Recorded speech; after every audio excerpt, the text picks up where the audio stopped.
Hi everyone, it's Katrina. Number 10. The Lake Baikal Monsters.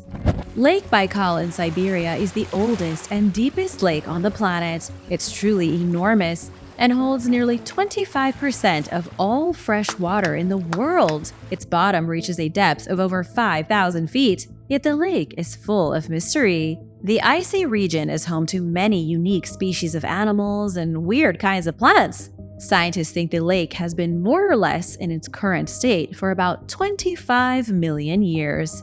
Lake Baikal is also a strange place above ground. It's home to many bizarre UFO sightings. Many believe there is an alien base underneath the water.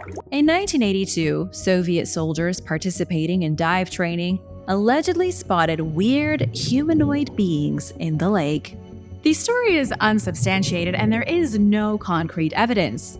But the rumor has been circulating for 40 years now, so there could be some truth to it. These Soviet divers supposedly witnessed creatures swimming through the depths of the lake at around 136 feet below the surface. The creatures were estimated at 10 feet tall. Each one of them wore a bizarre metallic outfit and had their head in a giant jellyfish-shaped bowl. When the two parties saw one another, that was when the really strange stuff happened. The Soviet divers tried to get closer to the mystery beings, but they were knocked away by an invisible force. Hit so hard, they were pushed back to the surface. There was never any sign of the creatures again, and the incident has gone down in history as a hoax. Many experts believe the divers likely experienced some disassociation from being in the depths and saw something that wasn't real. What do you think? Let me know in the comments. Number 9. The Underwater City of Cuba. Not long ago, a team of explorers conducting a survey off the western coast of Cuba found a series of unimaginable stone structures. These structures were picked up on sonar equipment roughly 2,000 feet beneath the surface off the coast of Cuba. They looked exactly like what you would expect an abandoned city to look like.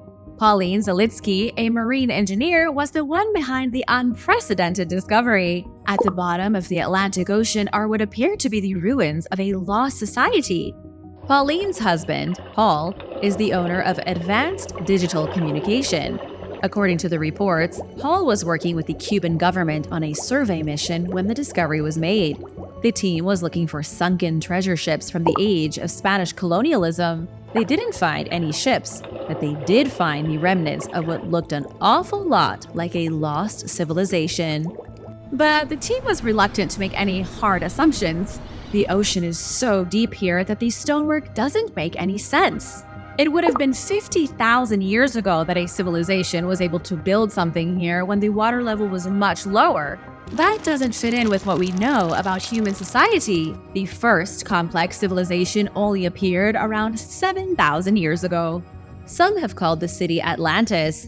Others think it may be even older than Atlantis. But the whole thing might be nothing but a myth. Professor Julian Andrews from the University of East Anglia told CNN the archaeological remains are nothing but geological rock formations. Tremendous interest was stirred in the discovery, but quickly lost steam. Nobody has heard anything about the underwater city of Cuba since. Why do you think the discovery has been swept under the rug? Let me know in the comments. Number 8. Pathogens in the sea. A mysterious pathogen is devastating sea urchins. Scientists discovered thousands of black sea urchins in the Gulf of Agaba that have been skeletonized. The urchins were stripped of their flesh, with nothing left of them except their bare skeletons. Omri Bronstein from Tel Aviv University said these sea urchins died within just 2 days. Omri said their deaths were fast and violent. Every healthy sea urchin had its tissue consumed by an unknown pathogen until little remained. Many of the corpses washed ashore, others were devoured by fish, and hundreds were spotted by divers. It's an urchin plague, and while it might not sound that terrifying to landlubbers, it's definitely a cause for concern. Urchins first started getting sick in the waters surrounding Greece and Turkey. Now it's moved to Egypt. Scientists don't know what the disease is that's causing the massive die-off. All they know is that it's most likely a pathogenic ciliate parasite. Bronstein also said that if urgent action isn't taken immediately, sea urchins could be eradicated. It's unclear what's happening in our oceans right now, but an undersea plague definitely wasn't in the forecast for 2023. And now for number 7. But first, it's shoutout time! I want to give a big thank you to Rockstar and Shayna McCoy for supporting this channel. Be sure to subscribe if you haven't already for more videos about mysterious underwater discoveries. Number 7. Scanning the Titanic. When the Titanic sank on April 14, 1912, over 1,500 people were killed. Now historians are revealing the wreckage of the site in a way previously believed impossible. A team of scientists have used deep-sea mapping technology to create a digital twin of the Titanic wreckage for the first time in history. Researchers called it the largest underwater scanning project ever. In the summer of 2022, a specialist ship stationed 400 miles off the coast of Canada mapped every inch of the wreck and the debris field. The scientists did it in minute detail, bringing to life every nook and cranny of the wreck.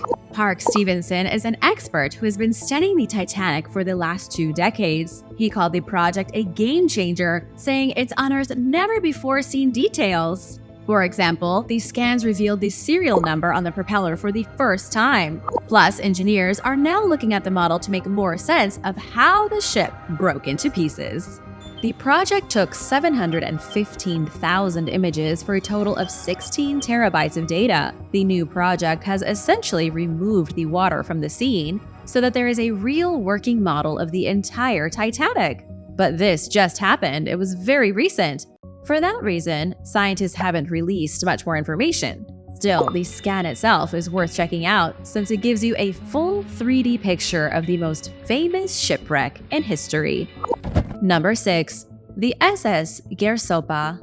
On February 14, 1941, Captain Gerald Hyland had a tough decision to make. He was steering the SS Garasopa to London, but didn't have very much coal in the reserves. He realized there wasn't going to be enough fuel to reach London, so the captain changed course for Galway. 3 days from reaching their destination, a German U-boat came out of nowhere and blasted them with a torpedo. The explosive ripped a hole in the ship and it started to sink.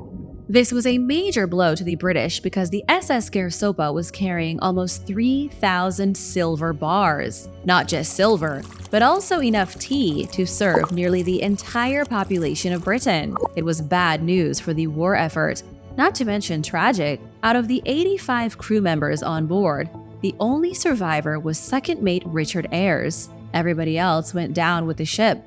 The silver, the tea, and over 700 letters that would never reach their destination.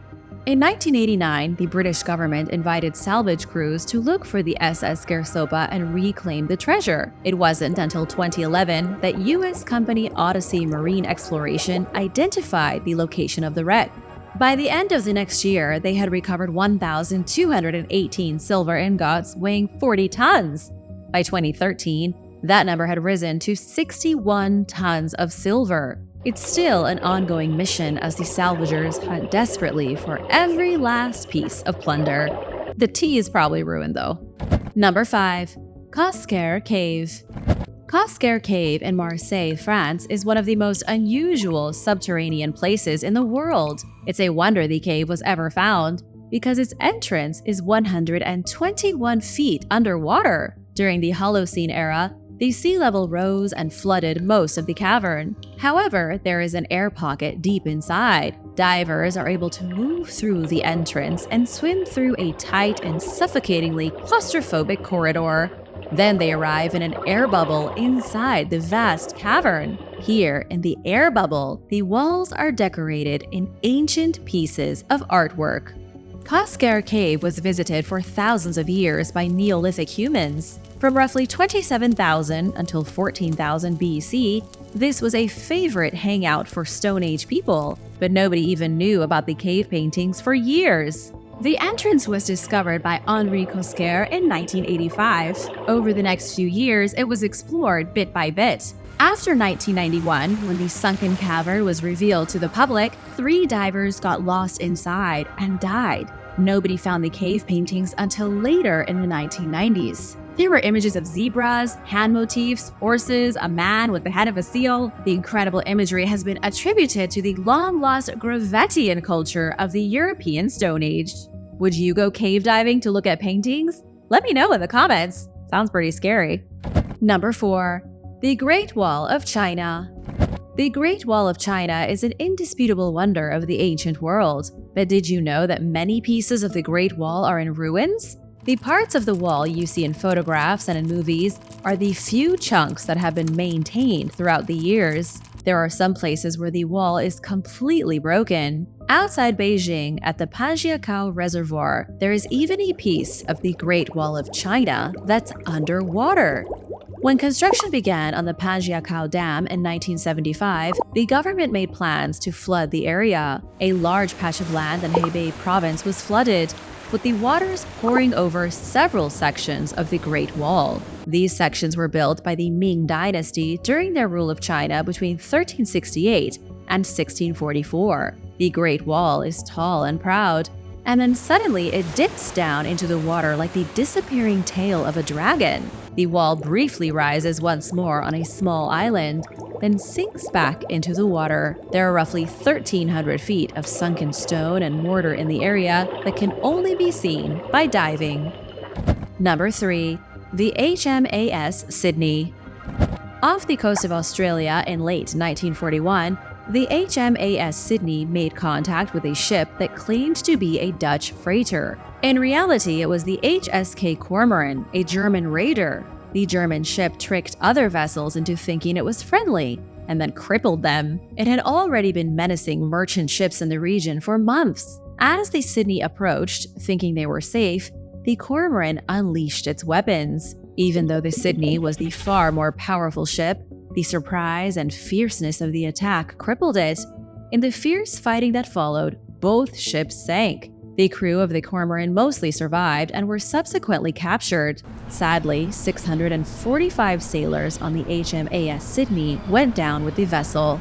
The brief but important fight between these two ships remained a controversy long after the war was over. Australians blamed the Germans, accusing them of illegal ruses during wartime. Some said the Australian government was even trying to cover up what happened to take the pressure off the Germans. In 2008, an expedition was launched and both ships were found within 2 weeks. They were discovered 14 miles apart, with the HMAS Sydney having a hole ripped through its front from a direct torpedo hit. Researchers think the brutal first hit helped the Sydney sink faster than it would have otherwise. The rapid sinking of the ship was why so few escaped the carnage. The damage also looks to confirm that the Germans lured the Australian ship to them under false pretenses. Do you think this kind of thing should be allowed in instances of war? Can you trick the enemy? Let me know in the comments. Number 2. Roma de Sao. In the 1960s, the Catalonian government in Spain decided they would create a reservoir on the site of a village that had been standing for over 1,000 years. In the village of Roma de Sao, where Romanesque architecture made it seem like you were back in the Dark Ages, the people were forced to leave. They had been living in those homes for generations, but the government said they had to go, so they packed up and abandoned their town. Then the government flooded Roma de Sao to make their reservoir. The city may have ancient origins, but the ruins are only 70 years old. The reservoir is not always full. On the rare occasion that a drought comes, the ruins of the buildings can briefly be seen sticking out from the shallow water. Even when the reservoir is full, visitors come from all over to look at the point of the church tower. It looks like a stone buoy in the middle of a natural lake, but really it's the highest point of a ruin, and a sad end to over a millennium of history. Number 1. Sunken Roman Ship. A sunken ship from the Roman era was recently discovered by an Israeli beachgoer. The swimmer was enjoying a day at Israel's Yanai Beach when they came across the ruins of a boat. The Israel Antiquities Authority announced the discovery as the first of its kind in the eastern Mediterranean Sea. This was not merely a Roman ship, it was a cargo ship hauling a huge amount of marble. I'm talking about Corinthian columns and other huge building blocks that would have been used in the construction of everything from temples to amphitheaters. The marble likely came from Turkey or Greece. Nobody knows where the shipment was going. It may have been on its way to a destination in Gaza, or maybe Alexandria in Egypt. Wherever it was going, the ship must have gotten caught in a storm in shallow water. Then it sank and all the precious marble sank into the sea floor. Thanks for watching! Which modern city do you think would make the coolest underwater ruin in 500 years? Let me know in the comments below. Be sure to subscribe if you haven't already, and I'll see you again soon for more amazing videos. Bye!